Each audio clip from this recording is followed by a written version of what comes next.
I'm Roger with Campfire Tales.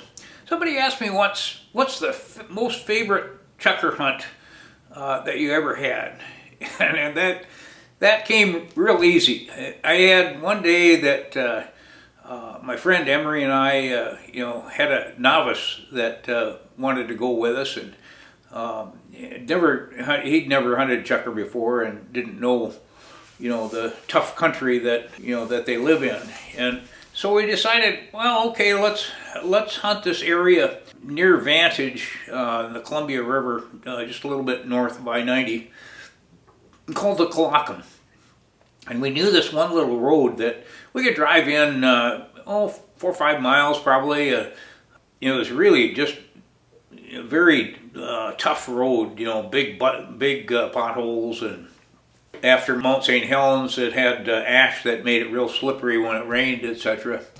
But anyway, we drove in there, and we were trying to tell this novice how the whole thing worked, and so we finally drive to this spot that's down in a real deep ravine with fairly steep cliffs on either side.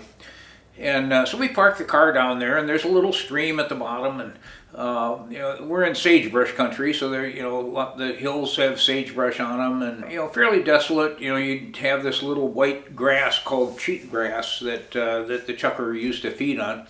And the chukar usually would climb to the top of the hills, and so that if any predator came near them, they could just kind of jump up in the air and glide across the ravine to the other side, and kind of, without a lot of effort. They weren't strong flyers, but they had very strong legs that they could run up the top of a hill just way faster than we could. So anyway, we pull into the bottom of this ravine, and we kind of, explain to Joe, hey, here's how the thing works. We climb to the top of this hill. That's where the chukar are. We just kind of walk along that ridge, and we'll jump shoot them, and when they jump up, they'll fly across the ravine here and to the other side, and then we'll, if we missed a couple of them, we'll go over there and chase them up again. And Joe kind of looks at the hill and looks at the other hill, and he says, "I tell you what, you guys, you guys go up there and you chase them up, and I'll just kind of wait down on the road here, and when they fly across, I'll shoot them." And we could tell that he was out of shape. But this is 30, 40 years ago, when both Emery and I were pretty physically fit at that time.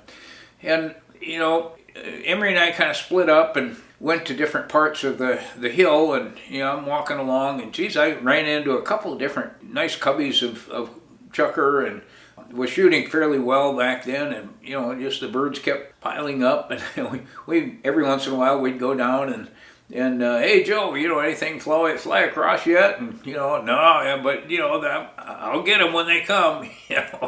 And so we just kept hunting, and they would jump up, and just it was just one of those magical days for me that I just couldn't miss. And I wound up with a limited chukar. The only time I even got close. They're usually pretty hard to hunt.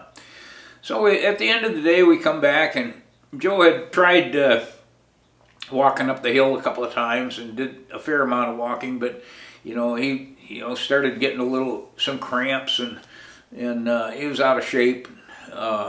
Which Emery and I used to just get a kick out of taking people that were out of shape out hunting, and just watch them suffer.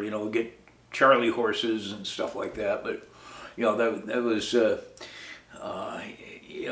few of the guys kind of decided, okay, we'll get in shape and come back, come with us again.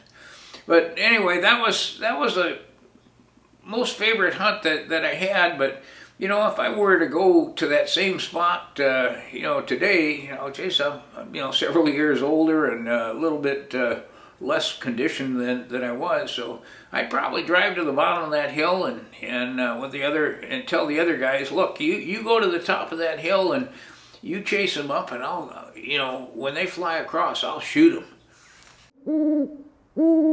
We hope that you enjoyed this week's telling of Campfire Tales. Please remember to hit subscribe to make sure that you get the announcements for next week's upcoming activities, as well as the new topics for the Campfire Tales.